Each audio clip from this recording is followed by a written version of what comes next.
Welcome to CCRPG, where we open up our virtual table and play games with some good friends. I'm Bob, and I'll be running Lancer. I'm joined today by Todd, portraying Astro Jamin. Yellow. Jay, portraying Graham Demaree. I'm walking here. Jeremy, portraying Dyne Starseeker. Where is he walking? We're in space. And Chuck, portraying Evelene Bolick. Maybe it's the moonwalk? The scene opens as you're all having an inane discussion about accents and where you're walking. You talking to me? I think I'm talking to you. Astro shows off some of his accents he's used in various movies before he hit it big. Everyone makes fun of his vampire accent. I swear you try one bit one time. You always have good bits. Midnight Space Cowboy. You are all getting ready to depart for the first major mission as the Iridium Wings. Ren has given you your marching orders to track down Melissa Honora, the wayward once member of the Scorpion Tail subdivision of the of MantiCorp. Scorpion Tail is the explicitly militaristic arm of MantiCorp. MantiCorp is known for basically everything CorSec doesn't do, right? So CorSec is very focused on the interior, right? They're very like the core worlds. MantiCorp decided to diversify and be all about colonization. They're the colonization corporation, with all that entails. Also, Scorpion Tail is a group that you've tussled with before, specifically even tussling with Melissa, as they were trying to protect some remote planet iridium mining operations, which is part of where the whole fuel crisis originally started. As you all prepare for the mission, we are going to talk collectively about the time between, leaving the Amethyst and arriving at your stated destination, which unless it's changed, you all have told me that you are heading towards the hideout that she was using before heading to the rendezvous point first. Correct. Right? You had kind of two leads, and you're going to go to the hideout first. Correct. Yes. Okay. Excellent. And I think the way you described it before is like the hideout was sort of farther away. So we're heading to like the farthest point first, and then on our way back, we'll check out the rendezvous. Yeah, like if you think of MantiCorp space as a big amoeba, you're heading deeper into the amoeba first, and then coming back to the border, right? The hideout is deeper in MantiCorp space, and the rendezvous point was more towards the border of MantiCorp space. I do have some more information for you. Specifically, you are going to be heading to Holles. Holles is a remote planet / system. The system is actually named after the planet because it is, like I explained, kind of like almost like a flyover system. It is, there is a fuel depot on a single jungle planet in the Holles system. That planet is called Holles 1, but everyone just calls it Holles. It's spelled Haules. And there is a spaceport, a planet-side spaceport and kind of like fuel station. There is also, you're aware from the data that Ren would have sent you pre-mission, that there is a iridium alum refinery on that planet somewhere as well. It's like not right next to the fueling station, but it's part of why there's a fueling station there in the first place, is that there's an iridium alum refinery on that planet. Okay. But that is your destination. As we start today, first of all, anything that your party wants to do and any scenes that you want to play out and find out more about on the way to your destination at the beginning of this mission, A-okay. But the things I want to make sure we hit before you arrive at your destination is I want all of you to incorporate your downtime actions somewhere in this trip. Every one of you will get a single downtime action to try and accumulate some sort of resources, information, or even personal information going into the next mission. And you'll have access to the amethyst if you do it on the front end, and you'll have access to more time to get it done if you're doing it like over the course of the journey. So however makes sense narratively for you to do it. But that also means that we're a little bit nebulous in where we're starting here. Does anyone have a strong feeling about where we want to kind of focus in at the beginning of the session today? Sure, I'll go. Why not? Yeah, Dyne, what's up? So, seeing as how we're going back into MantiCorp space and us having, we've, come into conflict with them before, we kind of have an idea of what their forces are like. But Dyne wants to reach out to contacts in our new, group all over and see if he can get more details on what their current forces are like to better prepare ourselves. He's not contacting anyone specifically, but since we have so many new contacts, he can probably build together a much fuller picture by using this time that we have. Pulling on the little strings of the web to see what you can get a hold of. Yeah. Okay. So you're looking specifically to find out information about the kind of makeup of what the MantiCorp forces you might encounter as. Yep. All right, so what you are trying to get reserve-wise is scouting, it looks like. Trying to find out the information on the enemy OP4. You're trying to pull on your information network. Is this a gather information roll then? I think so. Why not? That seems... What are you using as your pilot test for this? This seems like an investigate roll. I have the time. You're investigating for gathering information. All of these are literally just like 1 + 1 = 2 in terms of stretching the system. This is exactly what this is made for. Yeah. All right. We're gonna let it roll, and we're gonna see how well this first roll of the campaign goes. Of the season, not of the campaign. A 5. Okay, on a 5. It's literally Dyne. a 1. When you gather information, you poke around, and sometimes you poke your nose where it doesn't belong and investigate something. Tracking a target, keeping an eye on something. On a 9 or less, which you got because you got a 5 total, you get what you're looking for. You have to choose one of these two options. Either you get what you're looking for, but it gets you into trouble straight away, or you don't get what you're looking for, but you avoid the trouble. I'm going to say avoid the trouble. That sounds like it's very in line with Dyne's philosophy. So the stay safe kind of philosophy. Yeah. Yes, I'm just trying to get the bad rolls out of the way since I rolled a nat 1.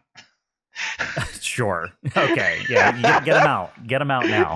We don't know how Foundry is going to cooperate in season 3. Maybe it has all those bad rolls loaded in. All right, guys. I got the first nat 1 of the season. I'm ready. So, you don't find what you're looking for. Can you narrativize for us what that looks like? Dyne sent out some feelers, and he got some bits and pieces of information, but then someone sent him a notice saying that they had been caught, and Dyne just told them to pull out to keep safe and lay low for a bit. Okay, just kind of recalling the resource rather than risk it. Yeah, and he's like, "Look, stay low. You could be useful later. We don't want to blow our cover yet, especially this early in the mission. we don't want them realizing that where we're going right at this moment. Okay, That's what don't I want want to to hear draw from my attention. employer. You could be useful later. Look, We'll see. you could be useful right now. We're going to sacrifice you. Godspeed. And let's stick to Dyne for a second, since you just did your role. What does this trip, what is getting acclimated to the new role you're in, the new setup of the Iridium Wings, and being on the ship going to a new destination? What is this trip like for Dyne? It's just acclimating to a much larger number of people that he has to try and manage. Like previously, we were a very small, tight-knit crew, and a lot of tasks. Like Dyne had a much larger number of tasks that he had to deal with. Now he can delegate those tasks out, and it feels like he has more time to explore things that he originally just couldn't get around to, right? Because he just was doing so much, and now he has so many other people helping him with those tasks that he can just focus on some more interesting things, maybe like researching some stuff with Artemis, or repairing, or doing other things that he just didn't have the time before. What would you say your most frequent interactions on the ship are? When people bump into Dyne, where is he and what is he doing? Well, the chef seems to want to challenge him to a cooking battle every single day, and he has to politely decline at least once a day.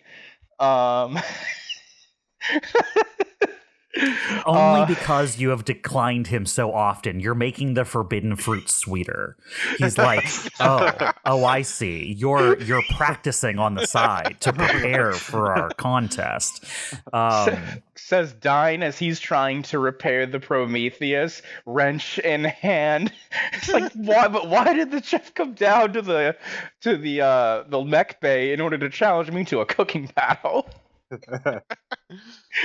Everything is operating fairly, I would say probably pretty, the wheels have been greased for Dyne a little bit. Your responsibilities have only become more kind of specialized in a way. Like you've always been the doctor for the crew, and kind of like the almost mad scientist engineer of the crew. But like, yeah, now you have a nurse who helps keep track of like the base stuff. You have more people to take care of, but you also have more help. So it's interesting for Dyne. Yeah, like you said, you can definitely spend more time focused on very specific kind of goals going forward here. And as we step away from Dyne, as he goes full goblin mode, even though he doesn't pilot a goblin, who next wants to talk to us? Okay. Who next wants to talk to the Floating situation? head in the sky. Oh, Yeah. Okay, I could be that. Sure. Zordon's here. show me what you got. I need teenagers with attitude. Wait, where's Alpha 5? He's dead. Oh no! Someone killed him. No! God, we're old. No one's gonna get that. So we're going to a MantiCorp controlled planet. I would like us to have credentials. So I'd like to work with like Torsae and Nebby, if possible, to get like it doesn't have to be perfect, but just like if somebody comes up to us and be like, who are you? We could be like, hey, we're a salvage crew, stopping by, refilling, whatever, right? Yeah, so you're going with you're like a salvage crew just passing through. Sure. Okay. Yeah, I mean, the DBC looks like a salvage ship, right? Like it can be. The DBC is interesting because it definitely is one of those ships that's like not many of them were made, and it has a lot of aftermarket additions to it. So it's one of those things like people look at it and they're like, it's not a custom build, right? It's not like some super science, someone built it from scratch kind of thing, but they're like, yeah, someone hot rodded the hell out of this old cargo ship, right? Salvage ship is exactly the kind of role that you would expect this ship to be occupying. salvage ship, especially in the midst of a war, almost like treasure hunters. You know what I mean? Like, can you sneak into battlefields and like get shit out of it before the fuzz arrives and tells you to go away? Sure, absolutely. Rock. So it sounds to me like you're getting disguise here, like you said. Great resource to go for. What downtime action do you think this is going with? I'm not great at this necessarily. Like, it's not my area of expertise. Hopefully working with Torsae and or Nebby might help a little bit, but I think maybe I could do word on the street on the Amethyst to get like ideas for happenings in the area to like make sure the information lines up well or something. Okay. So, absolutely, that will make sense, but we have a few avenues to go down. So, Sure.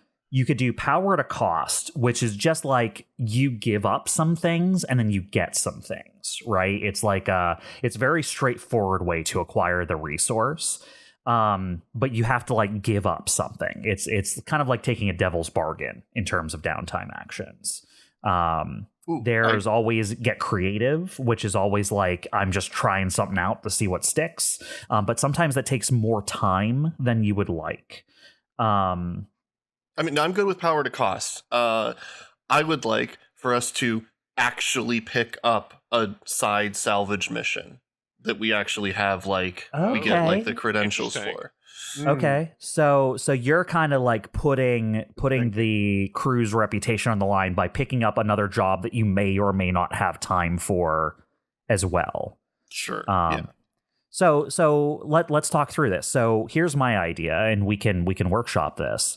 My thought is to make this more reputable, you're going to pick up a for real salvage operation, and then if you do not do something to do with that job by the end of this mission, it will piss someone off somewhere that their job didn't get completed. Okay, and they will know that like it's us and it's not our fake credentials. Exactly. They'll know you didn't do the job. Okay. Yeah, I'm down with that.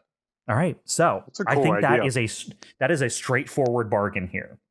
I would like to kind of house roll to modify something here to see how permissive this side gig that you're picking up is. Let's go ahead and have you roll you initially you said word on the street. Since things have changed, sure. And now I'm working with someone directly, I would like to use read a situation to better read what I can and can get away with them when I'm negotiating. Okay.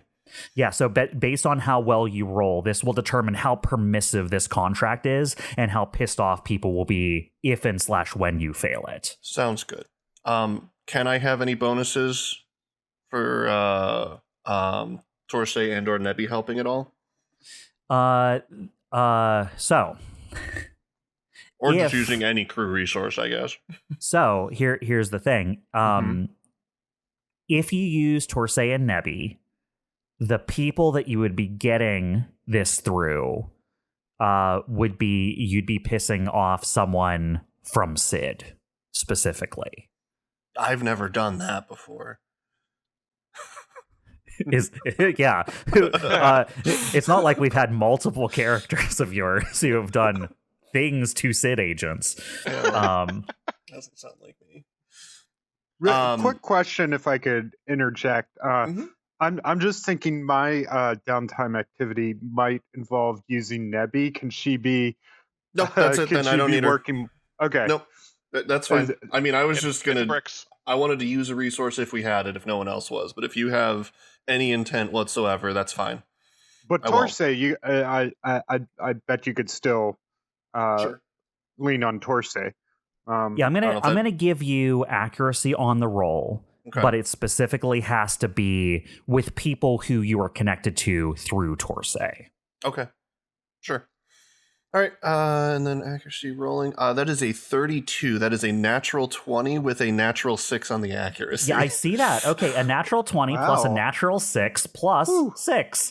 The highest roll I think I've ever seen in this system. That might be the maximum roll.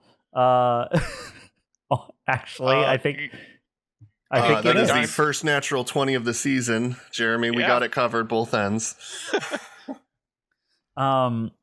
So, this is like pretty easy for you to get set up. You have pretty spotless, actually, credentials as a salvage operation. You have very defined goals for your salvage, but they're not like super specific. It's more like you need to hit a budget's the wrong word. What's the word I'm looking for? You need to hit it like a certain cap, like a certain you have a goal. You have like a target you're trying to reach in terms of like salvage you're returning with, which means you can kind of get it anywhere as long as you return with what is required. You don't have anything specific they're asking to look out for. It's more like a general purpose salvage contract. And in exchange, Torsae helps you locate kind of a job that isn't going to ask for too many questions up front or impose too many deadlines. It's almost like she gets you like a back burner gig where it's like, oh, this group wants this stuff, but they kind of have this job going out to a lot of people. So like whenever we get it to them, it's fine as long as we don't blow it off completely. That's great. I'm good. All right, excellent. Yeah, Graham, Rock, you have successfully obtained salvage credentials. Good deal. And then let's stick to Rock for a minute here. Rock, with the new setup, with your reorientation to the crew, with the Iridium Wings being established, what do we see Rock doing and experiencing during the setup for the mission and embarking to your destination? Probably mostly socializing, like talking with the different crew, checking dynamics, just people watching, seeing how they interact with each other versus, other people, that kind of stuff. Because this is a very hodgepodge thrown together kind of situation, and Rock fully expects there to be growing pains or friction or something like that at some point. So he's just kind of like gauging where everything lies as on their first mission. Yeah, absolutely. I would say Rock definitely notices some smaller things. Your cook keeps annoying Dyne. Yeah. Your janitor and Evelene are at odds about what the OSHA standards of your ship are. And you have noticed, and this is something specific to you as kind of the second seat here, Rock, and someone who's known Astro a little bit longer than a lot of the other crew, is I think you would notice that like there is a bit of a disconnect that you're starting to sense between the people on the ship who are here to like participate in the job, i.e. most of the people you've picked up, and how Astro has been presenting himself. You get a sense that the people on the ship are taking Astro seriously and following his orders, and like don't like actually are like think he's perfectly competent. But and I don't even say that to say he isn't. I'm saying like the perception that the crew has of Astro is fairly glowing. But you've been getting the sense that Astro hasn't been acting like that's true in meetings. And the longer that stays the same, there might be a growing disconnect between how Astro is presenting himself and what the crew expects of him. Yeah, perception and reality might be a little bit different here. Yeah, I get you. All right. And for Evelene or Astro, who wants to go next? Is it alright if I go next? Yeah, go for it. So unlike the last two people who have been trying to do stuff for the mission, Evelyne's trying to address some concerns that have been growing with her over the last few months to years. So we talked a little bit about this previously, but since Rhyolite is now a territory of the Mandate, there's been a gap in communication with the planet, and Evelyn was trying to she wants to gather more information, see what's going on there, get some intel like what the Mandate has been up to on Rhyolite. Okay. Yeah, like I think I've told you this outside the game, but Cygnus Space stays in contact with each other via the Cygnus Space outer net, something we established back in season 1. When the Mandate started occupying some of the outer regions of the Cygnus state during their invasion, the outer net has been severed in those regions. So it is getting increasingly difficult to get information to and from those locations. So yeah, Evelene, how do you plan to deal with this? So she has some connections through the marketplace, like through Honora. Honora probably, I don't know if we've actually formally established this, but I imagine Honora is a relatively big name in the marketplace. Like she managed to capitalize on the development of that area. So Honora was probably able to set up Evelene with some connections to people who can maybe go there without detection or find out information about Rhyolite that you not normally would be able to find out with normal channels. Okay. So to find this kind of knowledge, this information about what's going on Rhyolite, this sounds like if you're going this route, you're probably doing a get connected through Honora. Yeah, that works. I was thinking gathering information, but this works too. Yeah, this is specifically leaning on a specific connection you have, right? Like, I think get connected is more accurate to the situation you're in. I agree. Yeah. All right. So what are you rolling here? Well, the closest thing I have to this would be word on the street, because it is like getting gossip or news. Okay. Yeah, absolutely. We can have you roll word on the street. Okay. Let's see what happens. Hoping to ride on rock success. And not mine? No. You would have to have success to ride on. Darn it. 23. All right, Evelene. Evelene, you're going to have to keep track of this. So You get a 23. On a 20 plus, your contact will help you. No strings attached. But the next time you reach out to Honora for something, it is one step more difficult. So write down on your sheet somewhere, either in reserves or in your dossier or somewhere, that right now you have used one use of get connected with Honora. Okay. So the next time you roll this, even if you get a 20 plus, it counts as a 10 through 19 next time. Eventually, your contacts start asking you for things in return for the things they do for you. But for now, you've built up enough goodwill. She's just willing to help you with this. Evelene, what does this look like? What does it look like when Evelene gets this information? Does it come in packets? Does it come as like a specific communication? You tell me. I think it comes in packets. Like I think that I don't have a name, and I'm not sure we need to come up with a name. Nora sets up Evelene with a guy, and the guy is able to like periodically feed in information as it becomes available. So she checks her mailbox and she sees, more information from Guy. Yeah. Honora is a very I know a guy kind of person. Exactly, yes. Yeah. I have a guy for this. She is a guy for a lot of things. Yeah. It might be legal. Yeah, so you are slowly getting packets of information. In fact, Honora wants to keep you kind of separated from how she gets a hold of this information, so you're not even entirely sure how the person she's hooked up with is obtaining this information. All you know is that Honora vouches for it, and it should be accurate.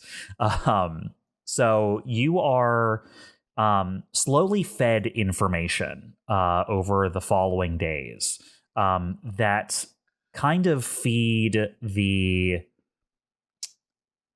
I would say probably the worries of Evelene, but also will quash some of the biggest concerns right away. First of all, Rhyolite is completely under mandate control.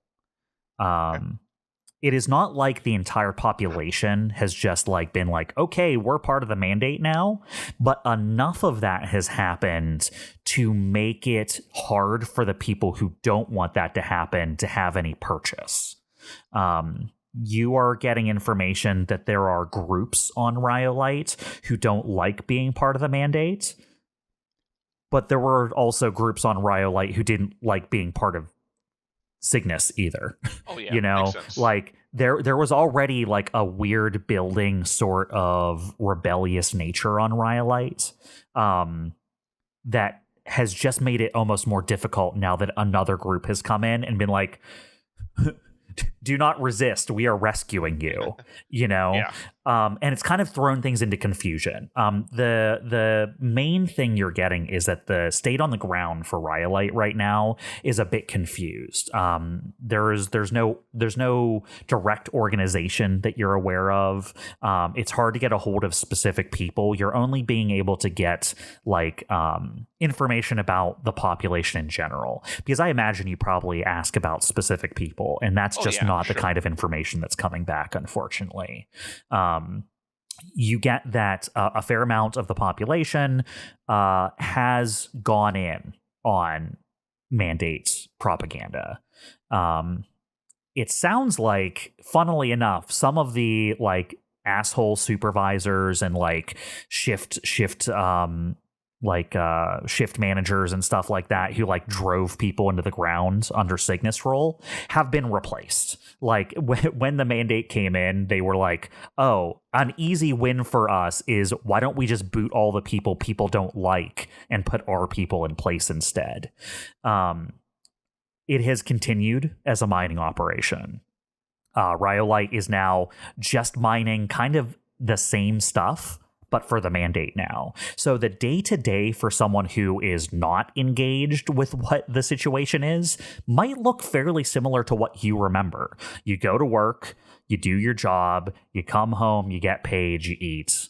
It's grueling work, but maybe the bosses aren't yelling at you quite as much, right? It's like a very slightly the same kind of situation. Now, that's kind of the generalities of what I have for you about what people would notice from a distance on a Rhyolite. I will allow, because you rolled so well, I will give you, let's call them 2 questions that if I can answer them accurately, I will. Let me think.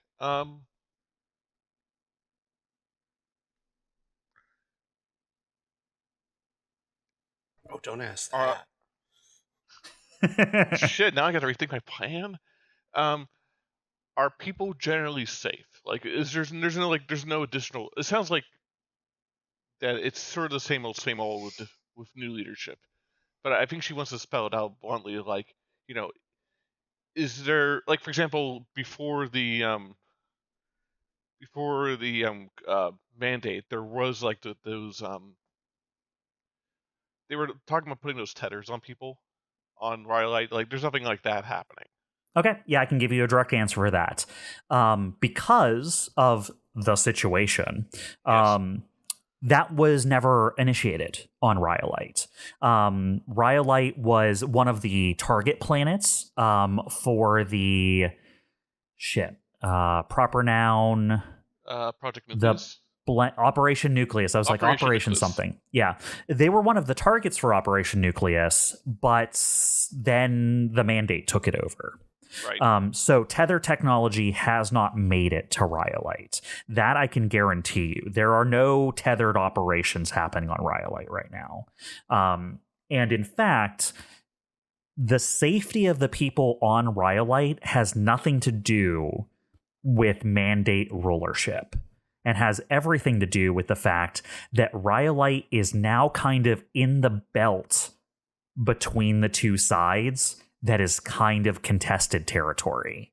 Like, it has been taken over by the mandate, but it's what we would almost still consider the front lines. So if military action happens in that region, Rhyolite might feel the impact of it. So there is an element of risk then, I guess. The element of risk is entirely if the mandate and Cygnus fight in that region, Rhyolite stands to lose. Okay. And then I guess for my other question is, does the mandate have any other initiatives happening there besides just, get the mining resources? Yes, they do. Oh boy. They are initiating, and this shouldn't be too much of a surprise, they are trying to win hearts and minds, so to speak. You get a sense that Rhyolite is one of the planets that has come under the sway of one of the noble families in the Mandate, who is more concerned with trying to convince the people of Cygnus that actually things are better with the Mandate. There is like a full press propaganda thing going on right now where some of the planets that were obtained relatively peacefully for the Mandate, like Rhyolite, the Mandate is going hard on trying to make those people believe that their life is better this way and they would prefer to stay as members of the Mandate.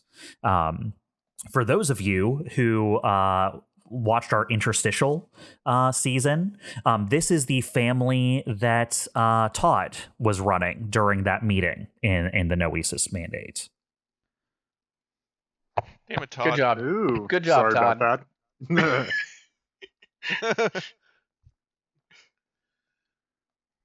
Okay, so it's not great, but it's not like, it's not like they're part of some master plan to blow up the universe or anything. Yet. I have answered your two questions. That's I like that's a high bar, it's like, oh, it's not great, but at least they're not trying to destroy all of existence in the universe. So Okay. it's not They haven't so bad. made the Death Star. They started building it, but it's not made yet. I mean, the resources for the Death Star have to come from somewhere, right? Right? I mean, they're just going to turn Rhyolite into the Death Star. What are you talking about? All right. I'm good. Well, that is what you get from reaching out through Enora and kind of gauging the situation on Rhyolite. Some positives, some negatives. Definitely not an ideal situation. But Evelene, as you're getting these packets of information, all this information you receive from me just now is kind of like a compiled version of the information you've been receiving. So this is information you're getting over the course of the entire trip in small packets of they found out this, and they did this, and here's the they've started doing this food initiative where they're making sure everyone is being adequately fed and blah blah. You're getting all this in kind of yeah, I know, right? In How spread dare they? out pieces over the course of your trip. But what does that trip look like for Evelene with your incorporation into the Iridium Wings, your new place as the head engineer of the Iridium Wings, and all the new crew member? What do we see Evelene doing over the course of this beginning of the mission? I think she spends a lot of time onboarding the new crew. I mean, I think people like Sarna probably takes to fish to water. She probably is up to date with everything going on within 48 hours. She knows how everything works already. And then people like Joe Joey, who's been working with Curry, I mean, I think Joey is a fast learner. At least that's my impression of him. And maybe Curry knows how to work him to like get him up to speed. So like, I think on that side of things, I think they're doing a great job, and I think Evelene has confidence in them. As alluded to previously, her experiences with Harrison are less than ideal. I imagine that every day there's a new pile of tuna cans that Harrison happens to have found in a random port or event or somewhere, and Evelyn has to go rehide them somewhere.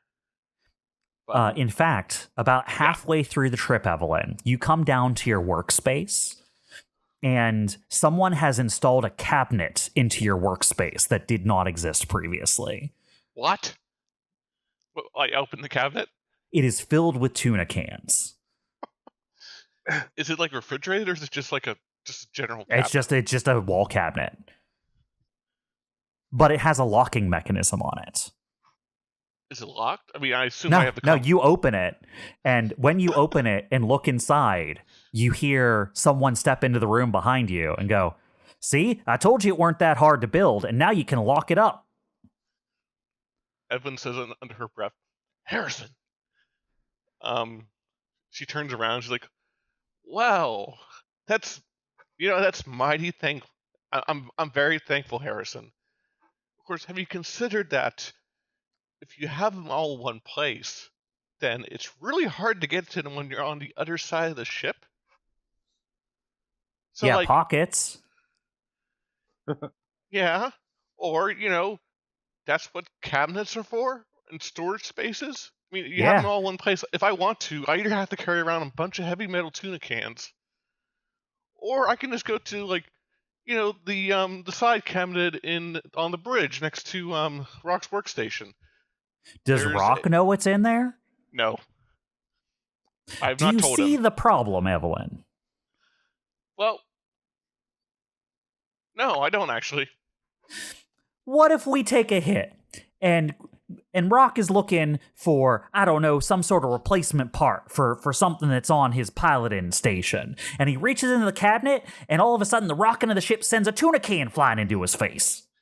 Or, hear me out, he gets separated from the rest of the ship because of some crash, and he needs food. There's the tuna. He needs to eat immediately. That's his top priority. Well, we don't want him to starve. He's a vital member of our crew. Are you familiar with safety regulations on an operating starship? Look, I'm sure there's nothing.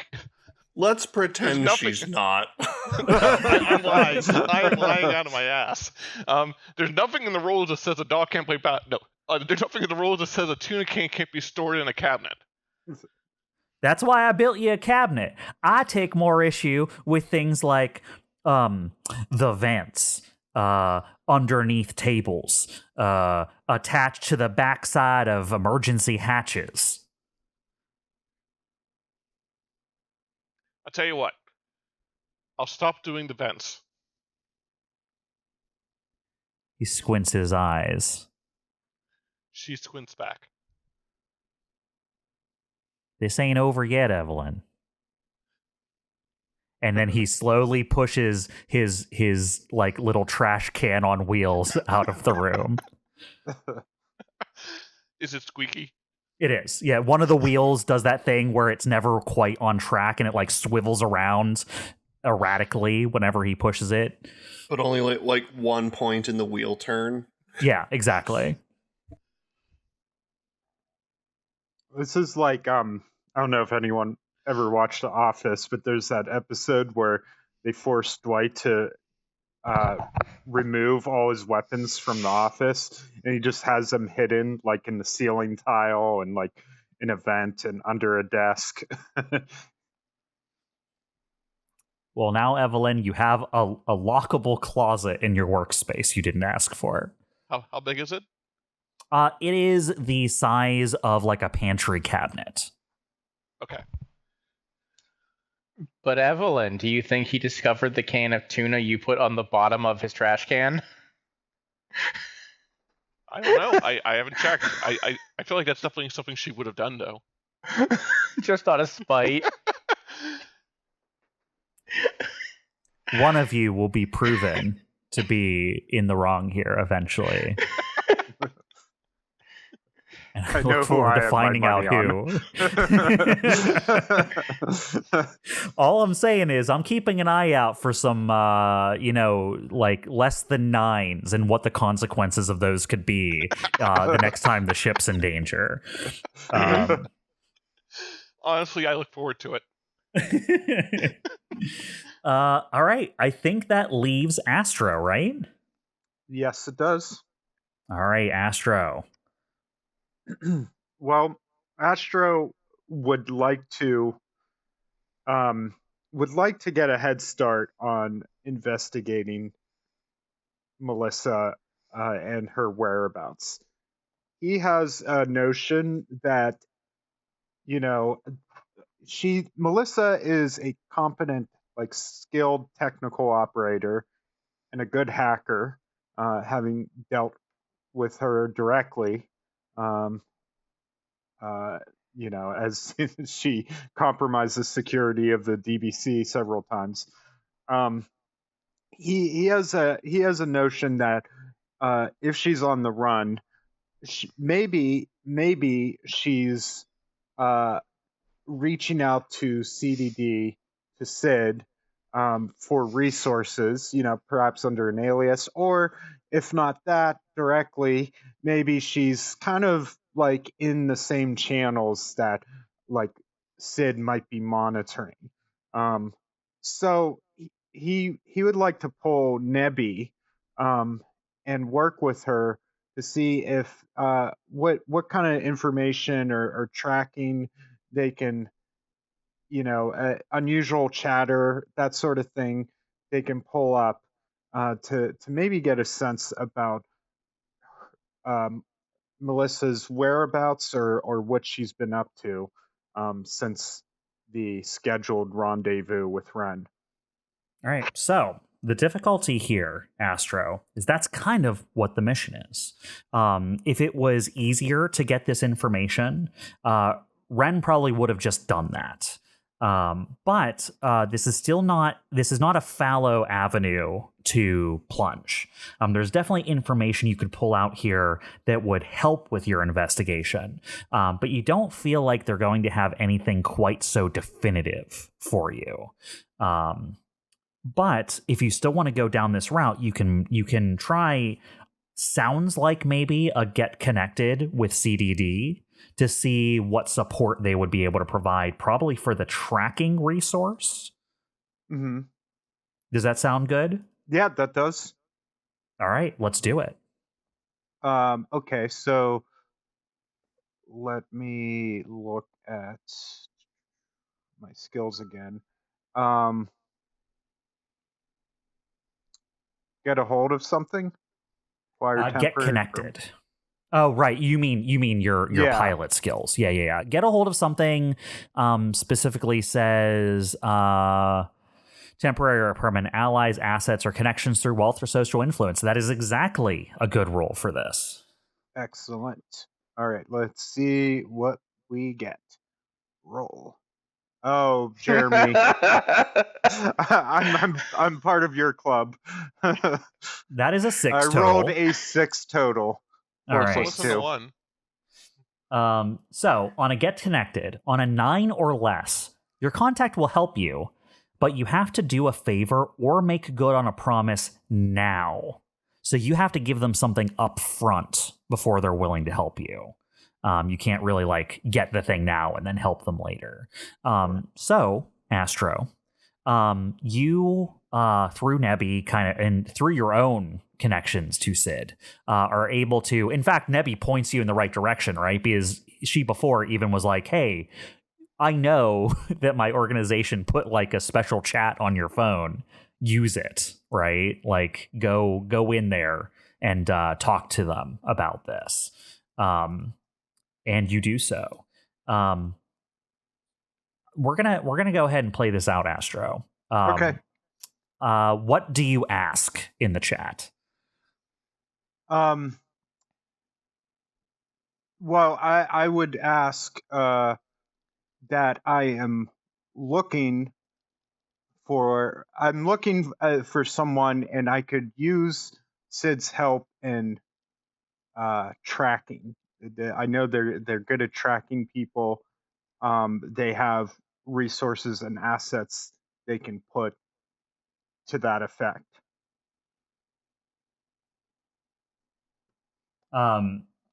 So all of a sudden, there are a bunch of posts that have nothing to do with the question you asked. Someone posts like, "LOL, are you seeing this shit?" Someone posts, "More power won't help." Someone posts something responding to a thing that must have happened before you logged in, saying like, "Those hydroponics must be like a big time bet for the next seller, huh?" And then someone responding to you will say, "Who you looking for, and why can't you do it yourself?" by Leopard 19. Can I like DM Leopard 19? Sure. So I'll say, I am doing it myself, but I need all the help I can get. That's why I'm reaching out to Sid. Almost as soon as you post that, your message just goes off screen because someone posts like a full page ASCII image of "Castigate the enemies of the Godhead" across the screen that just like pushes all the text off the screen. And then 2 seconds later, you see an admin message that says "User has been banned." Like 2 seconds later. But yeah, you get a private message back basically saying, basically drop your details and I'll give you access to a private chat. Okay, I'll do so. All right. You are pulled into a private chat that has, you checked like the users on the side. There are only 4 members in this chat. One of them is you. So there's 3 other people in this chat, including the people you talked to. The person you talked to, and 2 other people in there who are reading as offline currently. But the person pulls you in and says, "We're willing to give details about tracking information, but we need to know what you have for exchange first." I'll say, what do you want? What's your usual going rate? There is no response for a little bit, and then there is a question regarding, what organizations do you have access to? I'll say I have access to the Conclave.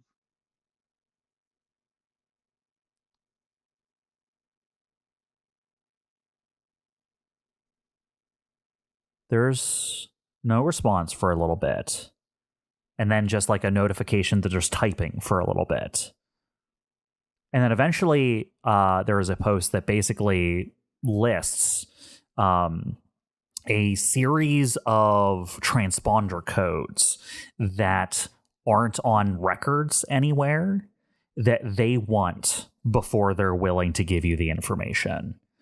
You know that these transponder codes are a variety of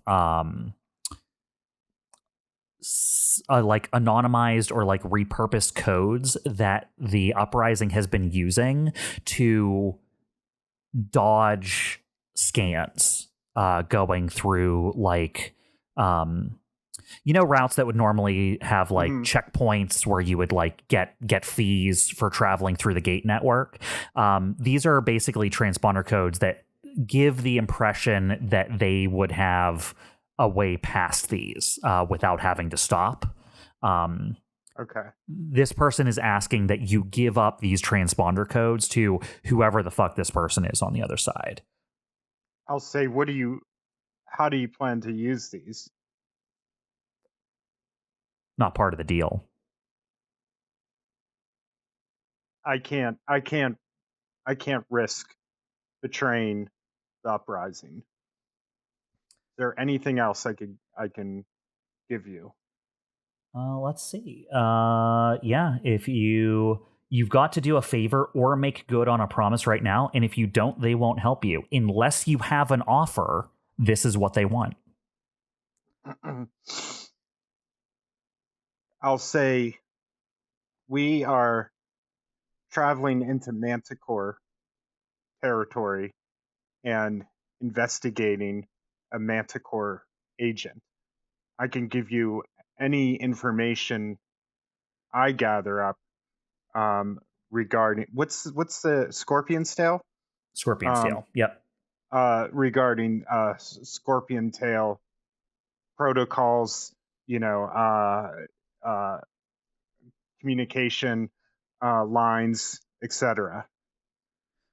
What they will say is because you rolled a 9 or less. If you rolled a 10 or 19, this would have been like an entertainable yeah, thing. I figured.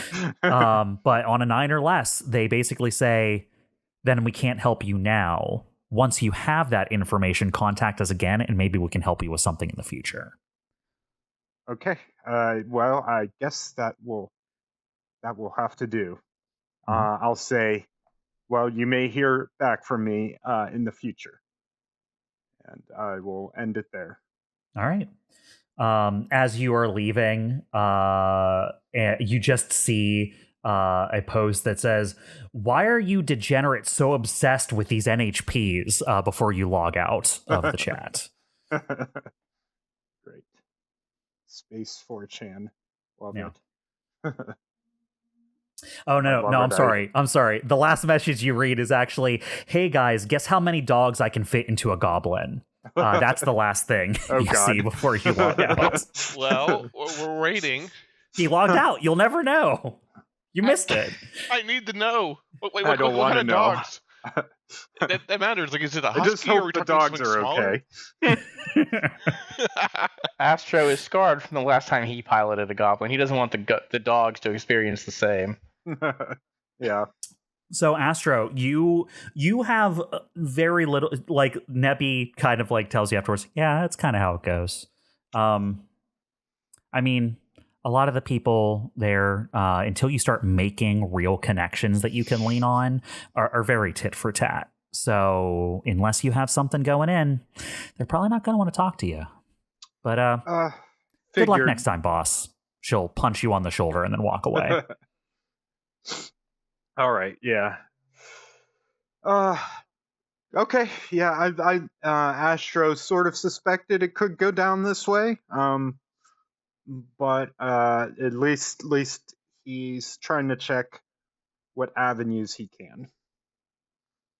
All right, and then Astro, the now commander, the captain, the operational lead of the Iridium Wings. What is this mission like for you? What is getting started and administering this new team look like for you? Yeah, so it's a new experience for Astro. He's been in command of the DBC for a while now, but it's been a small crew, a crew of friends, people he's close with. It felt more casual, and this feels like a new endeavor altogether. He has a professional crew on board, and he's the captain, he's the commander, and I think what you said before is pretty accurate about how he's feeling. So far, like everyone on board is respecting him as the captain and taking him seriously, but Astro feels a little, if anyone who's paying attention could probably see Astro's feeling a little uncomfortable, little maybe unsure of himself, being in this command position, because it's just not his background. He's from a completely different. His previous life was completely different. He was an actor. He was a celebrity. He spends a lot of time in his quarters watching old movies where he had some sort of military role or commanding role or something like that. And he's trying to uh, you know uh, play into those characters he did in actual command. So you might hear him say things that you think, huh, that kind of sounds like a line from a movie or something. So he's trying to apply his what little he knows from various movies he's played into his command role. But when it comes down to it, anytime they get into a technical problem or something more granular, he gets more relaxed because he does know what he's doing. He's been at this for a while. He's just more a little unsure of himself when commanding lots of people. The social aspect of all that. When he runs into people, where is it he most often runs into them? I guess most often in the bridge. I think he spends a lot of time on the bridge, checking status and stuff like that. So you would say the bridge crew specifically sees a lot of you. Sees a lot of me, yeah. And when he's not on the bridge, he's often either in the break room or in his quarters, looking preoccupied, maybe looking over reports, papers, trying to almost like he's studying for an exam. All right. Well, I have a good sense now, I feel like, about what this trip looks like. But before we arrive at your destination, which is Hollis, and the jungle port thereon, is there anything else that we see from the crew during the trip? Is there any interaction between the pilots or specific things that you guys want to check in on the trip? One thing, and I don't think this leads anywhere. In fact, I'm almost positive it won't. But Astro will send some messages in the using like the communication channels he's used before to Honora, to Melissa. And it's going to be like kind of similar to how they would send each other photos or whatever of like seemingly innocuous things, but then it would be encrypted with some sort of message in the image file. He'll do that. He'll send a schematic of an engine, a ship engine, and it says what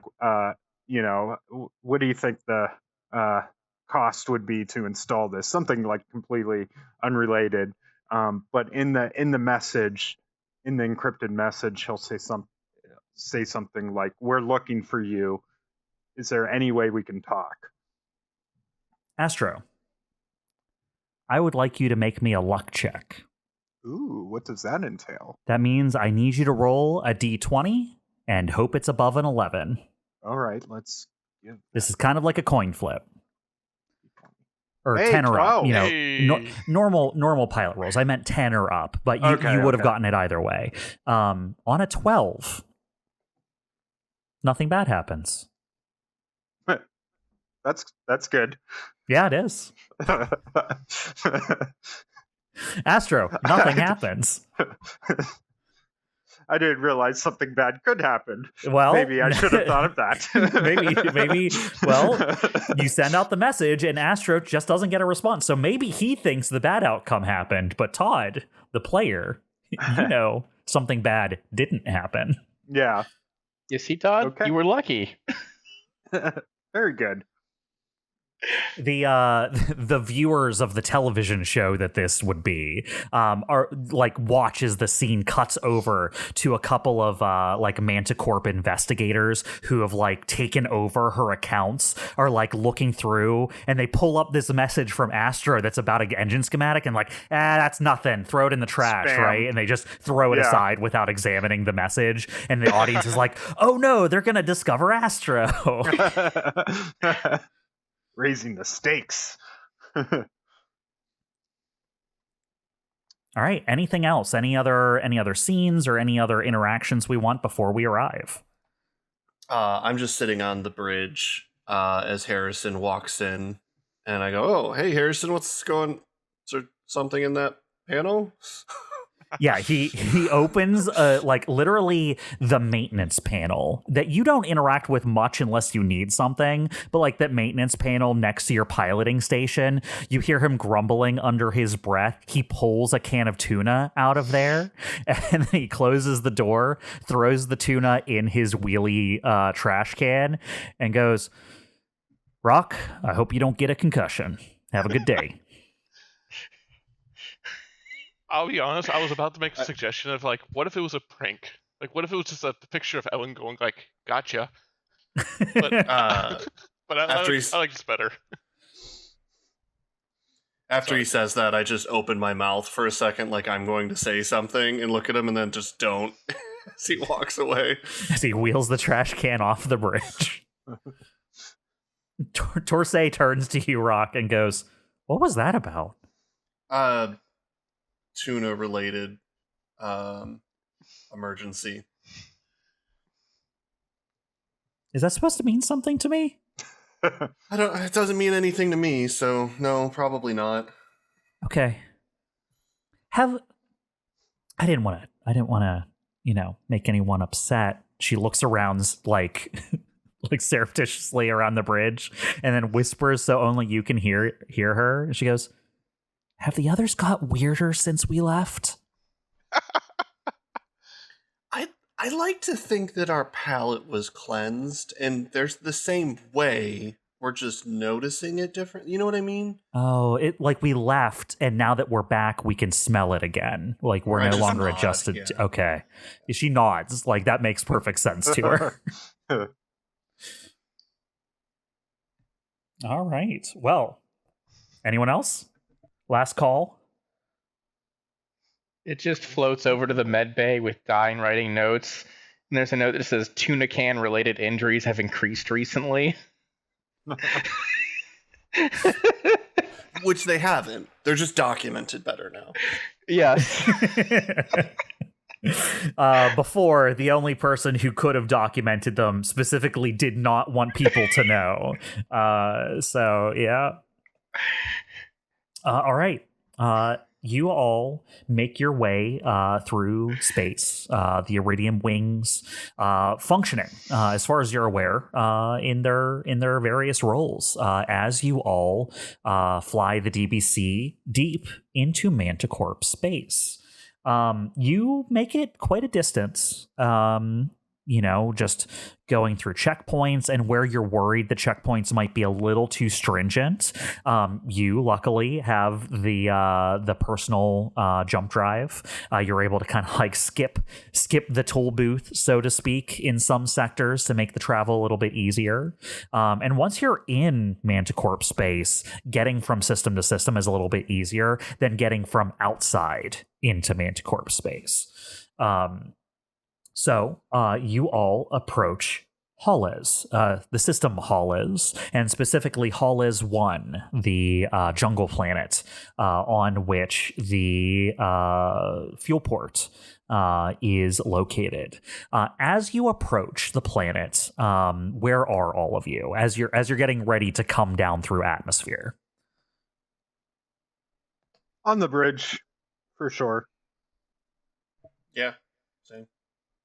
I imagine Evelene and I are probably in the bay, just making last minute checkups. That sounds about right. All right.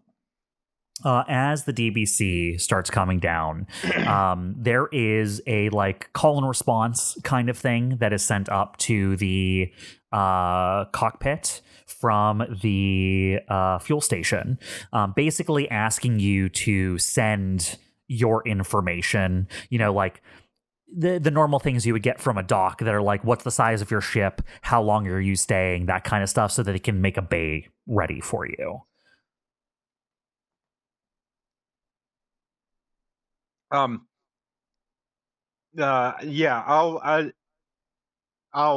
I imagine what was I gonna say? Oh, I imagine we could also use the salvage mission as like, in case they ask like, what's your purpose for being here? We can use that as our cover. That's why we got it. So I'll just say, yep, send over those details. All right. They are successfully transmitted down to the station. They give you like the docking procedures and guides to pull down into one of the larger planet side bays on Hollis 1. Rock, who is in the pilot's chair for the landing? Or is it you or one of the others? No, probably 1 second. Let me make sure I get the name right. Forvian. Okay. Forvian Crow. Forvian's at the controls. He lets her down, especially coming through atmosphere because it's the first time he's done it. You watch as he has to like remember halfway through that one of the control tricks you taught him. So everyone in the ship feels everything, like you all start to feel like you're tipped to one side for a moment as he like adjusts some knobs to compensate as one of the thrusters on one side of the ship starts to compensate for the other side of the ship, and everything levels out a little bit. And he's like, man, this thing sure is unique. I as he corrects it, I just kind of like purse my lips and like nod at him a little bit, like, yep, that's that, yep. As someone who's been driving a vaguely malfunctioning car for like years, you watch someone else have to do it and you're like, yeah, it sucks. But yeah, you slowly set down. It is an interesting network. Like you see from above as you're pulling down into the settlement, which is more like a giant truck stop town on the surface of Hollis. But not in terms of size. In terms of size, it's fairly sprawling. But anything that isn't like the landing bays and the various like catwalks and walkways that connect the landing bays, the town it connects to is not very big. It's not tiny. It's not like frontier town. We're not talking Wild West, but it is like there might only be like 9 motels in this town kind of thing. Like there's places for people to sleep. There's places for people who live and here and probably commute to work at the refinery, the people who work at the docking station. But there's not like a robust culture here that you can tell from above as you're coming into dock. As you land, there are these large, sprawling, almost like spiderwork gantries that like go through the treetops. They did not clear cut the jungle to put the docking bays in. They've just like emptied out areas and then built like metal walls around them to keep the jungle out for where ships can land. And then in between those metal boxes are walkways that almost like snake through the treetops and then lead to another area they've cleaned out that's like the R&R area for the fueling station. So you pull into one of these giant metal boxes. The ship sets down. The DBC, one of the largest ships in port right now. So it gathers some attention, but people have seen large cargo haulers before. It's not like you stand out too much. But it is like notable for people who are like used to seeing like maybe small cargo haulers or small transports, like stop here, get some fuel and leave. You are a bigger ship. You make a slightly bigger splash when you land. As you land, it is the kind of place, it's not like they extend like a docking thing to your ship. It is just you land and now you can walk off the ship on the ground kind of situation. But yeah, you have landed at the settlement on Hollis fueling station. Cool. Interesting place. The place that Melissa was at here, was it like a the safe house or whatever? What do we know about That's the thing. Very little. it? Okay. Even Ren did not have hands-on to the accommodations here. It was part of their network. Ren's network included this safe house, but they didn't have the details about it for you. So they don't know like what motel it was out, who the person who administrates it is, things like that. They just know like through an intermediary that they were receiving information and sending information that Melissa would have been able to get a hold of here. So you're going to have to do some groundwork to figure out where that is here. Okay. But we do know it's like a perhaps a hotel or of some sort. And do we have a name, or just that it was here? That's okay. the thing. It's here. You anticipate there might be things you can try here that only you would know to look for because you're part of the Dialectics.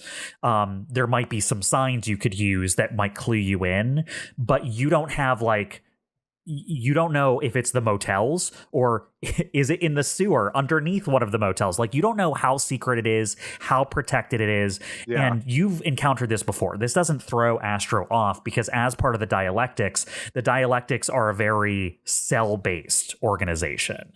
Even Ren, they are one of the like upper up members, doesn't know about a lot of the things happening within the Dialectics on purpose, so that if they fall to pieces, they can't destroy the entire operation. Yeah, it's good you mentioned that, because I was going to ask, wasn't there, I can't remember, wasn't there a phrase that the Dialectics once gave me way back when to use? Or am I thinking of something Ethic told me during contest? It might have been something Ethic told you so that you could talk to the assassin guy who helped you on planet during that mission. Right. Okay. But I do have the little pin they gave me, a little book pin, right? Diltep Knoll. Diltep Knoll is the guy I was thinking of. I have a list of names now. Nice. He gave me a little like pin with the you do have a pin shape of a book. Yep. Okay, so I will put that on my clothes, on my coat, to display it, and I'll then turn to Rock and Torsae and say, well, we don't know a whole lot. We have to start investigating. Any preferences where we look first?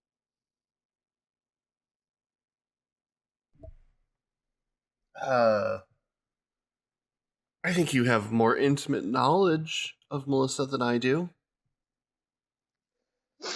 Yeah, well, I don't know exactly where she would have stayed, but I do think we might recognize the signs that she was here if we look around. I think the first step is we want to get oriented. That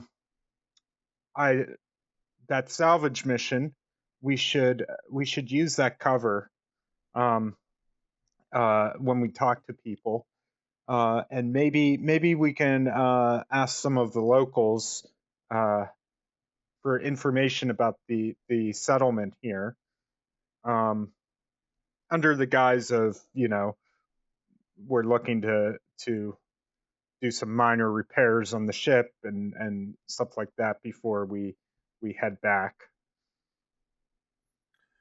What I don't want to see is us just canvassing and announcing to MantiCorp that we're looking for her.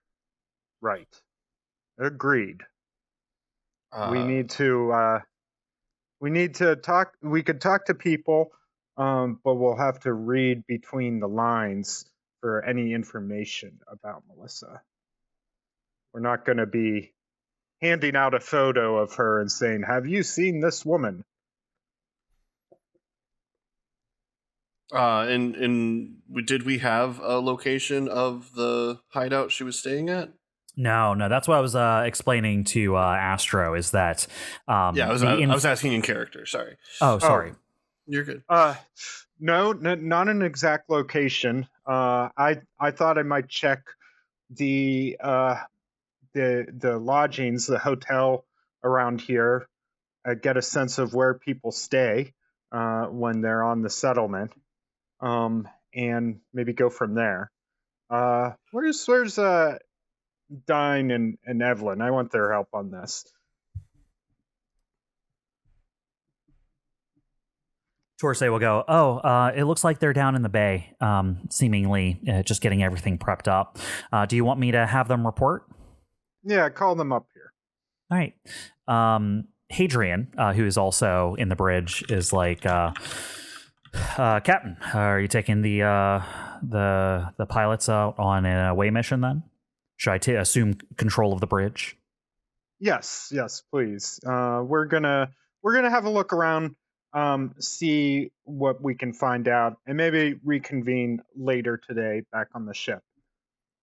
Let me know if there's anything you want me to accomplish while we're on ship. But in the meantime, I'll just prepare some activities to go over some refueling. I made sure to move some of our excess fuel into storage to make room for it in the ship itself. We are carrying a little bit of extra weight down in the storage area. I had them siphon off some of the fuel blocks, so that's kind of the cargo we're carrying right now. But we can refuel here. Okay.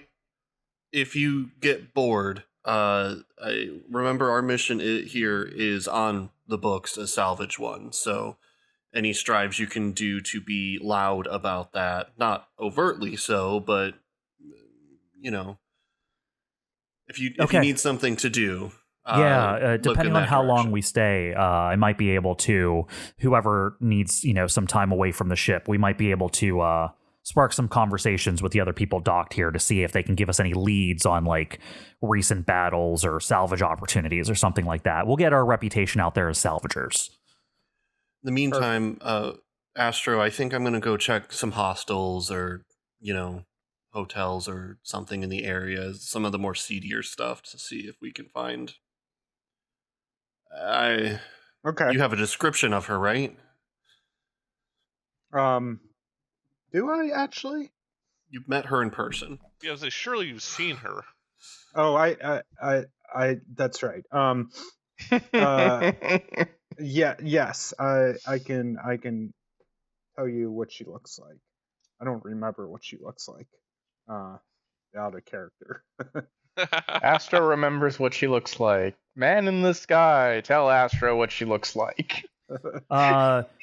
Astro explains what she looks like. I just checked my my notes about Melissa, and I realized that I have all the tactical information about her and not the visual information about her, and she's not been on the screen super recently, so I'll have to double check my older notes. The notes I brought forward aren't descriptive in that way. If I remember correctly, she was like fair, kind of pretty with like either red or like strawberry-ish blonde hair or something like that. She's definitely fair complexion. She's on the younger end. She is maybe Rock's age. Or maybe, yeah, I would say she's about Rock's age, which isn't that young anymore because some years has passed since then. But it was one of those things. It was like, it was plausible when she approached Astro at the first time that it was like a celebrity crush situation. Years have passed since then, but yeah, she's probably around Rock's age and fair complexioned. I'll have to see if I have information about hair color and all that kind of stuff. I'm sure I have it written down. Don't question. I believe Rock, for anyone who's wondering, is like mid-20s at this point, I think. Like mid to laters. Like 26 or 7, I think. Yeah, I think you would have been like 24 or something, like when the game first started. That something right. like that. It was like 23 or 24, yeah. Yeah. Refresh my memory. Melissa was part of the proto game we did, right? So for anyone who's a big CCRPG head who's been following us for a long time, we did some games in the beta version of Lancer that are unconnected, well, vaguely unconnected with the current campaign. Melissa was a character in that game because our players in that game were part of MantiCorp. Melissa was on one of the teams that was rivals of the players in that beta version of the game. So yes, Melissa has been around since like episode -6 of Lancer for us. Because I think I still have the art I drew for that, if that helps at all. I don't think she's in it. She wasn't in the art. She wasn't. She was a side character. Yeah, she was your rival. You only drew like the main characters back then. Okay, never mind then. But yeah, you have a fairly good description of her.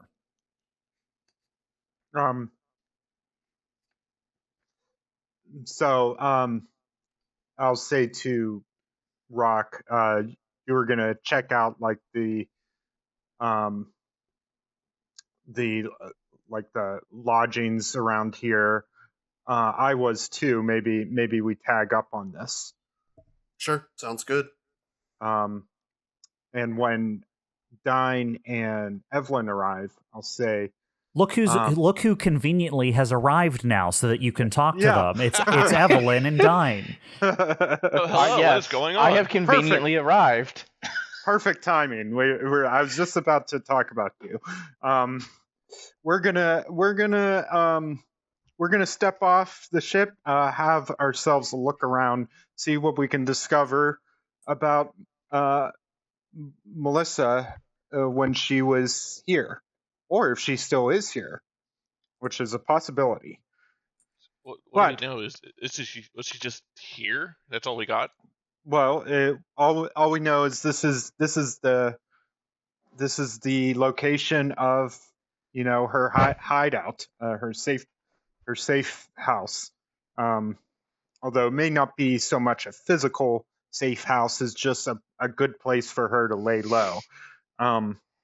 So I want you to go around, get a lay of the land, but try to be not obvious about what you're really looking for. We can't very well just say, have you heard of Melissa Honora, or show her picture, or we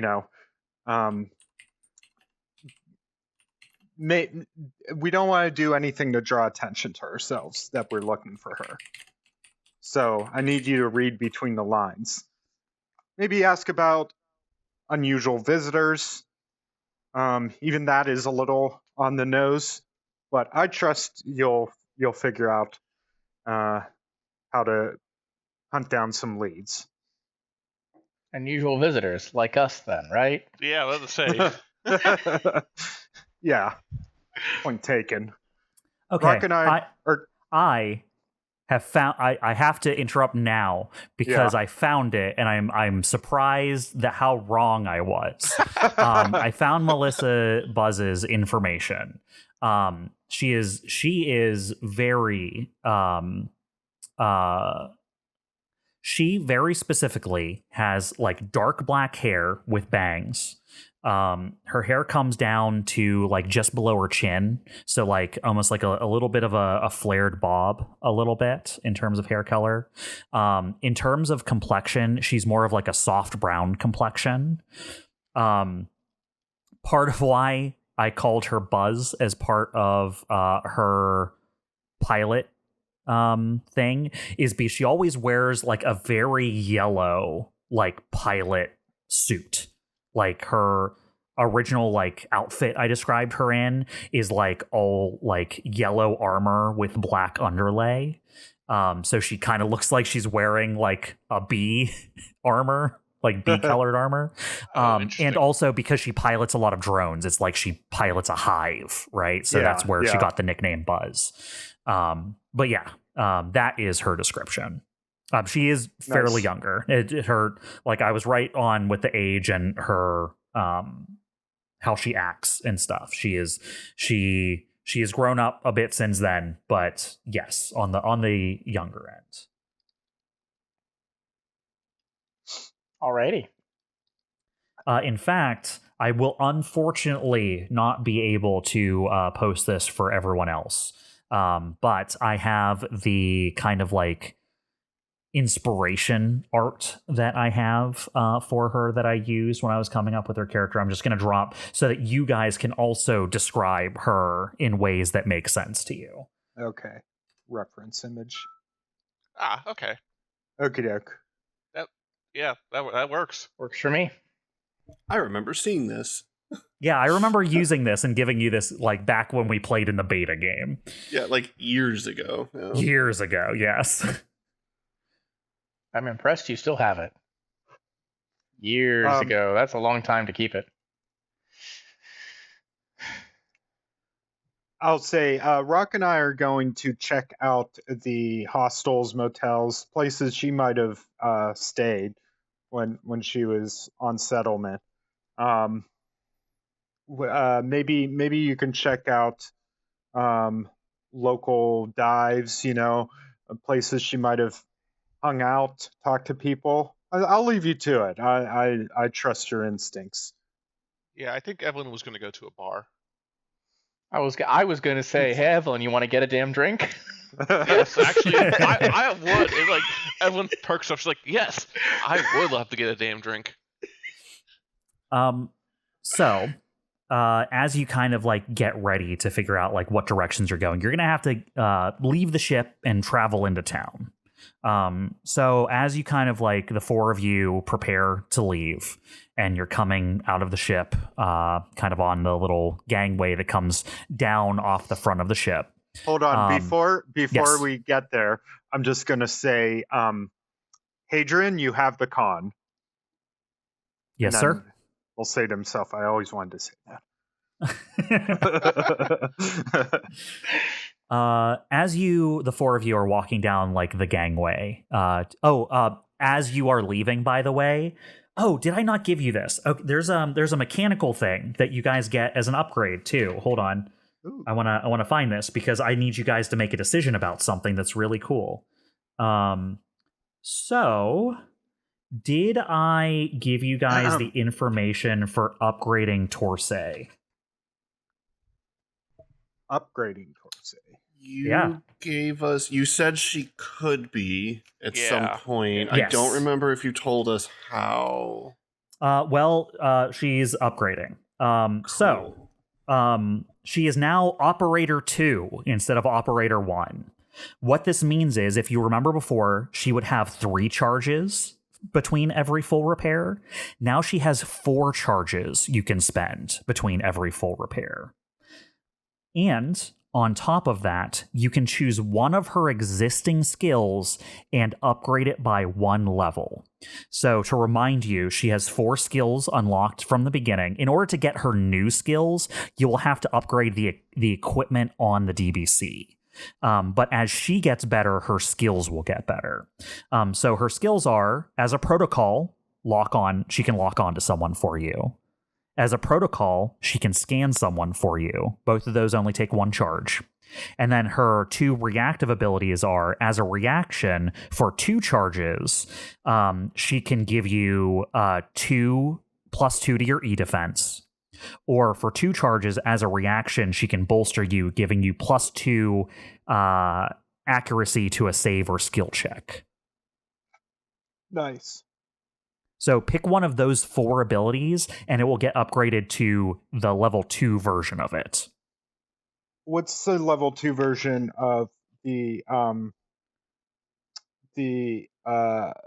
lock on and what was the other one? Is a protocol? Lock on and scan. Lock on and scan. It increases the amount of targets she can do with a single instance of it. So if you upgrade it to lock on 2, as a protocol, it'll still only cost 1 charge, but she'll lock on to 2 targets for you. And same thing for scan. It'll still only cost 1, but she can scan 2 targets for you. Okay, and then the reaction ones? The reaction ones get stronger in strength. So instead of E defense +2, it'll be E defense +4. Got it. And instead of +2 accuracy to a save or skill check, it will be blah blah blah. I need to remember how bolster works originally, because I remember it was a play on how the pilot ability bolster works. Right. Bolster. Weird. Okay, I searched CompCon for bolster and it doesn't exist. It's under action economy. It's under action economy. Okay. Bolster. Here it is, I think. They receive +2 accuracy on next skill check or save they make between now and the end of their next turn. It is. There it is. Okay. Because that's one of the like hack options or whatever, right? It's one of the quick techs. It's one of the quick techs, exactly. Well, it's invade. It's one of the things you can do when you invade. Weirdly, I don't think so. So I think it's its own quick tech. Are you sure? Okay. I believe so. If it is, then good. So basically what it will allow you to do is instead of +2 accuracy on the next skill check or save you make between now and the end of your next turn, basically because it's a reaction, you get to use it on the thing you're having her react to. If you spend that now, it will give you basically 2 instances of it. Okay. So it will give you +2 accuracy to the save or skill check that she's logging in, like that you're reacting to, and then the rest of it works like bolster normally does. You will get +2 accuracy to the next skill check or save between now and the end of their next turn. So it adds normal bolster on top of her reactive bolster. Got it. Yeah. And the one where you get like +4 E defense, is that just a reaction that lasts for the attack you're reacting instance. to? Yeah, but you get so it instantly just raises your defense, right? If you're like, and you get to find out what the number is before it happens. So for you, Comet, for example, your E defense is 14. If you're like, oh, this targets E defense 17, you can have Torsae save you from it by increasing it by 4 to 18 if you want. It's like an instant shield of E defense. Yeah. Okay. So as a group, select one of those 4 things to go up to the level 2 version.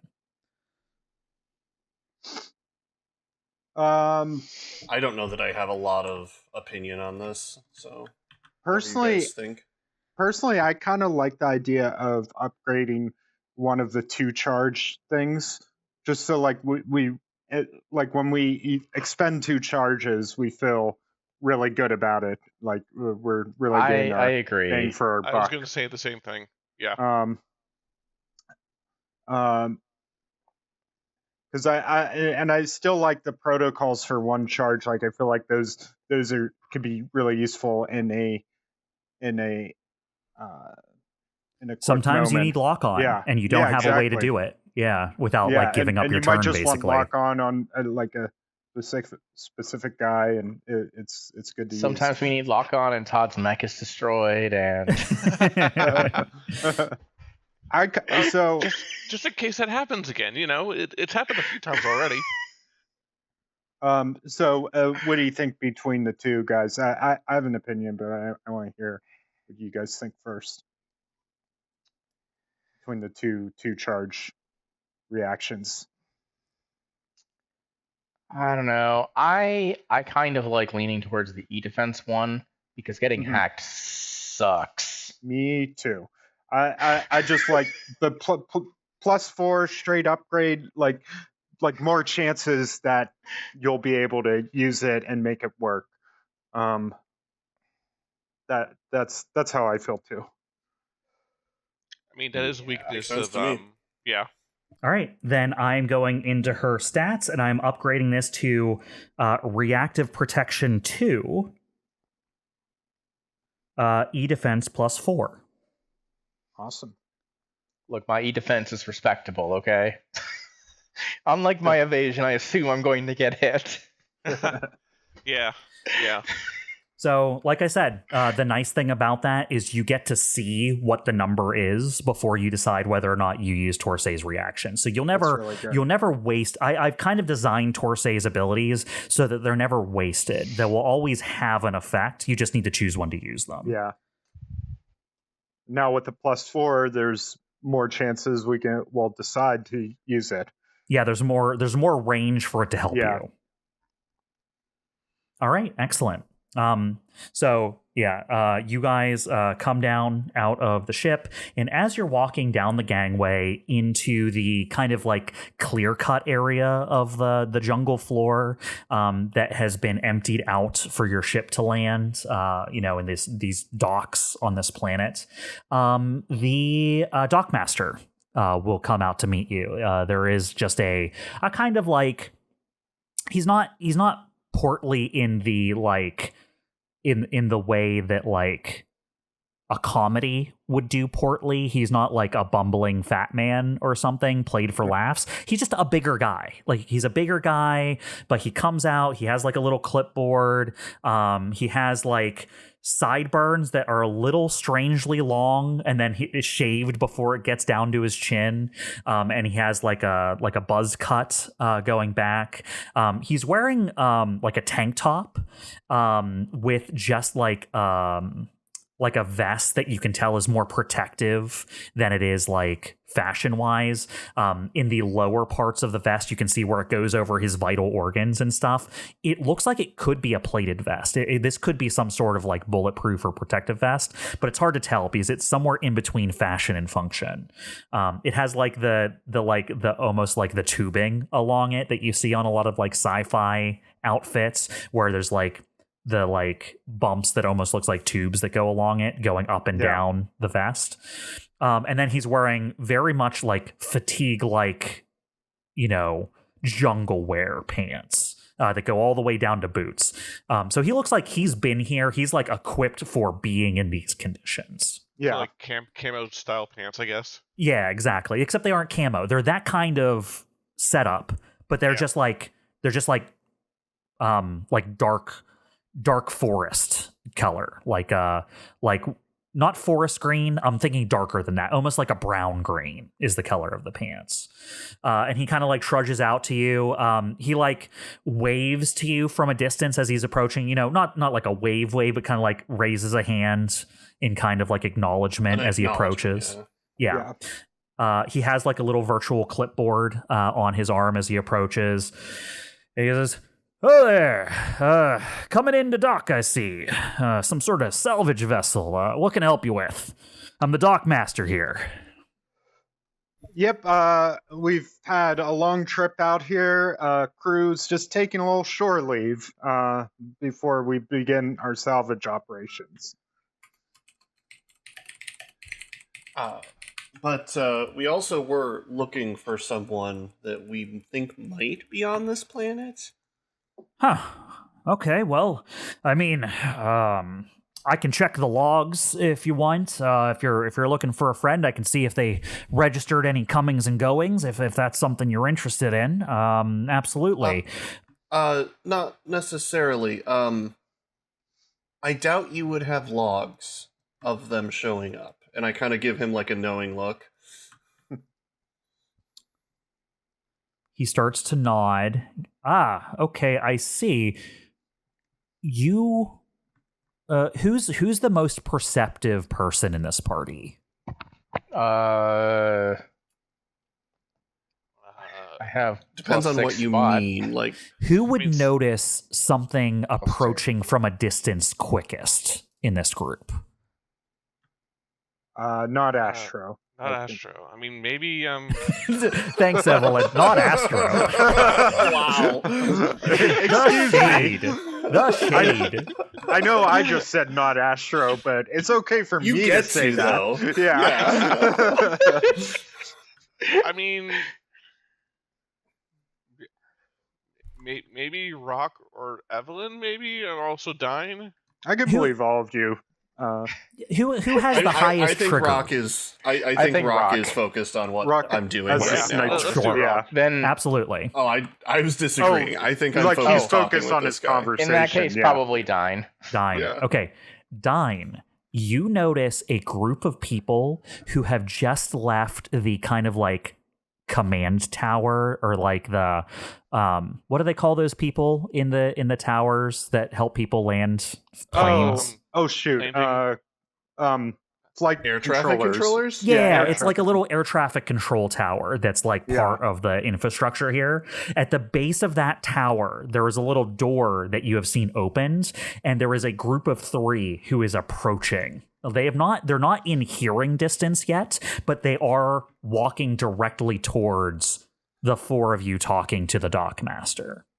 While that's happening, I'll look back to the dockmaster, or rather, continue looking at him and go, yeah, I don't think you're going to have any records. I think she might have been, like, laying low in the area. Do you know any good motels that would be out of the way, but easily accessible? Well, I mean, if that's what we're talking about, I mean, I'm sure I can probably give you a couple of names. This place is kind of a flyover station.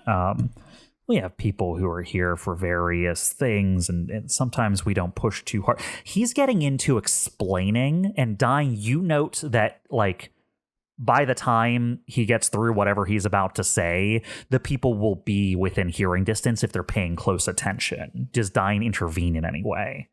I will. I'll be like, well, can you just give us some information about the best bars that we can visit? You know, our crew, we just landed. We want to make sure that we can provide them with the best accommodations, at least while we're here before we return to our salvaging job. He was getting ready to like dive into more detail for Rock, and then like this cuts across his explanation in a way where he has to like reorient himself, and then he's like, oh yeah, and then as he's getting ready to start to tell you about the bars, and Rock, I'm sure you pick up on this, that Dyne has like re-steered the conversation. You hear from like in the distance a person say loudly, "Vance, who is this?" As a group of 3 people who are armed approach your group.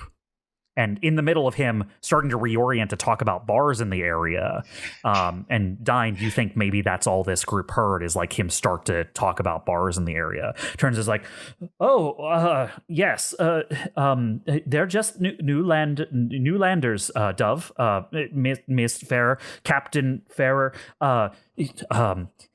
we have a few people here from MantiCorp who are sitting in for a few days.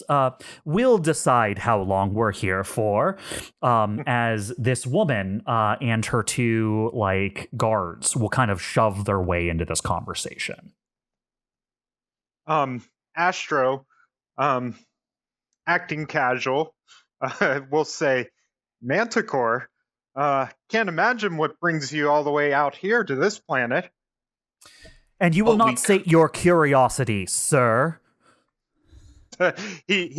Astro just holds up his hands and he's like, "Oh, all right, just fine. I'm just being friendly." Sorry, we're never one to turn an opportunity down. MantiCorp is a big corporation. I don't suppose you have any salvage contracts that you would be like. I'm kind of pushing as like what someone, you know, could have a possible in to like more jobs would on these people. Okay. You know yeah, what I mean? Like this could maybe get you something. Do you want to make a roll here, Rock? Yeah, my intent isn't to get something, but I'd be happy to. Like, I'm trying to push in a way that's like, yes, oh, these guys are, yeah, right. But I would like to read a situation to steer the conversation in the way I'm hoping to. Yes, absolutely. So the thing that you're going to get if you're successful here is diverting her attention to what your registration is, and kind of like getting her to focus on who you're saying you are a little bit more intently. Go ahead and give me read a situation. All right. 18. An 18 is a success.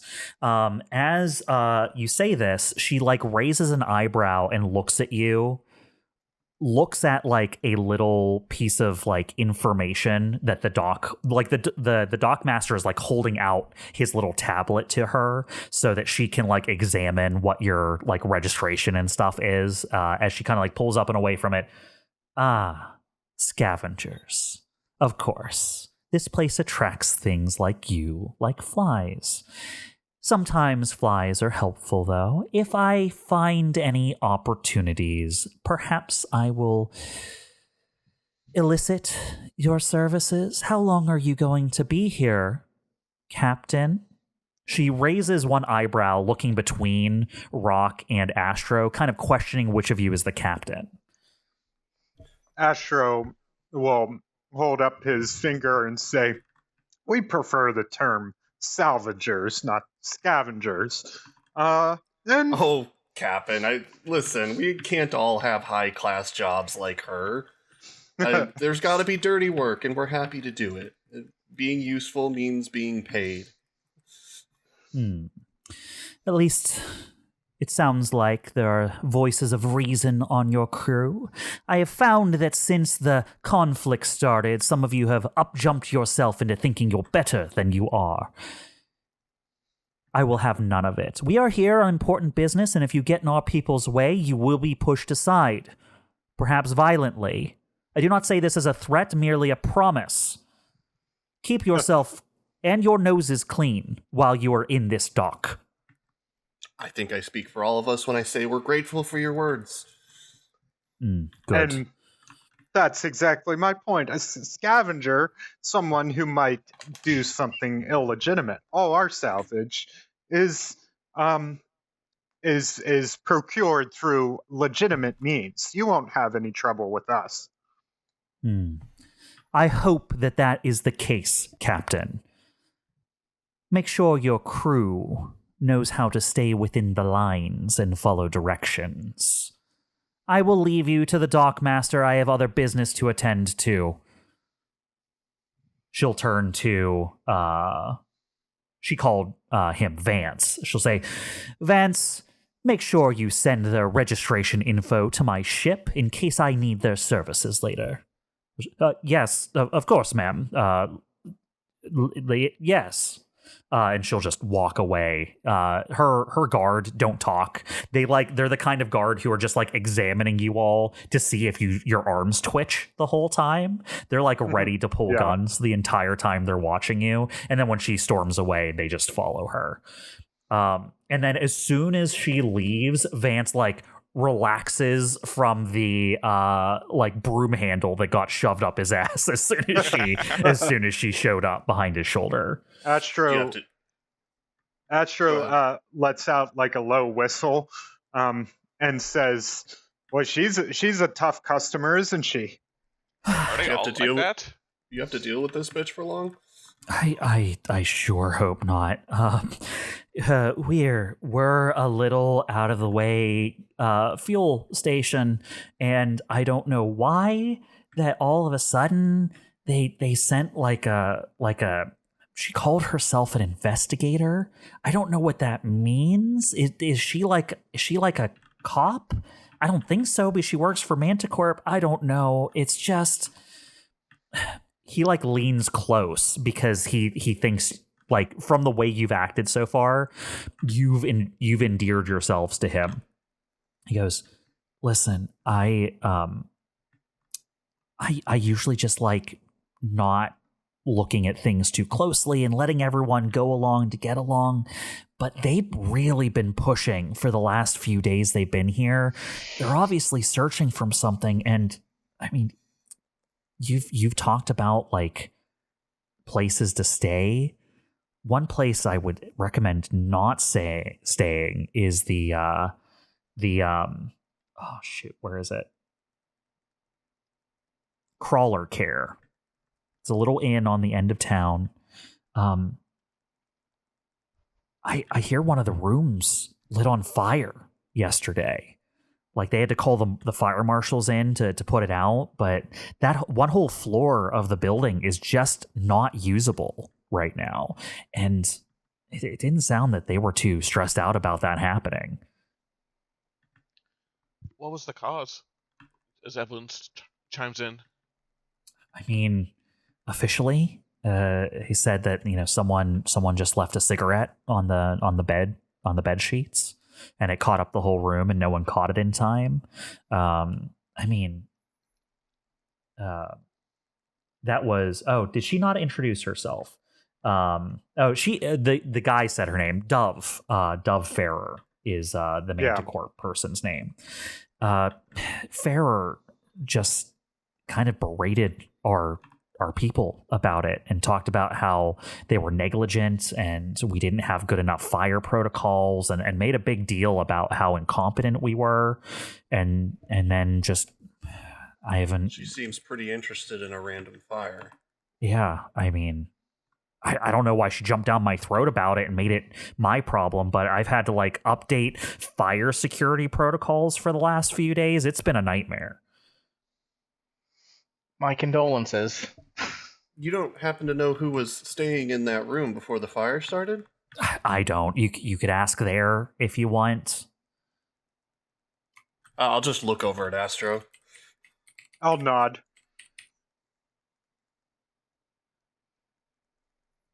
Anyway, I hope you guys don't have any more incidents while you're staying here. We'll get your ship hooked up to the fuel line. Are we looking for a fuel tank? What are we looking for here? Our CO will come out and take care of the details with you. Okay. I think we're going to be on our way right now, but thank you, Vance. Yeah, okay, I got your registration down. I just need you to sign here. He'll turn his little pad around to you, Astro, so you can sign the docking thing at the bottom there. As he passes that over, I go, now about those drinks. Any bars you can recommend? Yeah. Yeah, I mean, this place can get rowdy some days. He'll give you the names of 2 different bars that he's depending on whether you want an early but fun night or a late and hectic night that you could check out. All right. Astro, I assume you just sign off on the docking release forms and things like that. Yep. As part of this salvage mission cover, should I assume that I'm using a fake name, or is it just okay to go as Astro Jamin, or how in depth do I want to be with being undercover? Are you asking that to yourself out loud, or that's a you question? I mean, is me signing this an innocuous thing and I'm overthinking it, or should I be uh-oh, because I didn't say I used a fake name, now they're gonna discover? I'll just use a fake name. Imagine when I created the credentials for the salvage thing, we had a fake name for it. I'll put Xander Nova. Yeah, I mean, that name it's still good. Yeah, I mean, we can say that that's what you have under the salvage registration, if Rock's cool with that. Yeah, I don't care. I don't know what or who that is, but I don't. That was a fake name I used during contests, which is probably no. Rock don't know what Jay knows what that is. Yeah. Then they're going to see Xander Nova and they'll say, "Wait a second, that was this guy the was leader." at contests." Was MantiCorp? No, they weren't involved. Yeah, because the 3 companies that were involved all got fucked over when the war started. So no, MantiCorp is one of the corps that remain strong. MantiCorp, Corsec, and Terratella are now the 3 kind of reigning corps remaining as part of Sigma State. Anyway, after I sign it, I'm well, thanks, Vance, for all your help. Stay clear of that one if you can. And I kind of thumb over towards Dove. he just kind of like shrugs like helplessly, like I can't do anything about it as he like leaves. He's like, like I don't really have a choice in the matter kind of body language. But yeah, he'll just let you guys go about your day. For Evelene and Dyne, you are given 2 bar names. One is Fiendish, just one word, Fiendish, and the other bar is called Folly and Fair. Fiendish and Folly and Fair. Okay. Fiendish sounds like a nightclub name. They like F names. I'm impartial to Folly and Fair. And Fair. But is it fair? We'll find out. All right, let's go. All right. We can so start there. as the 4 of you get your first taste of landing on the ground here at Hollis, we're going to go ahead and call the session there as you get ready to do some investigation. Alrighty.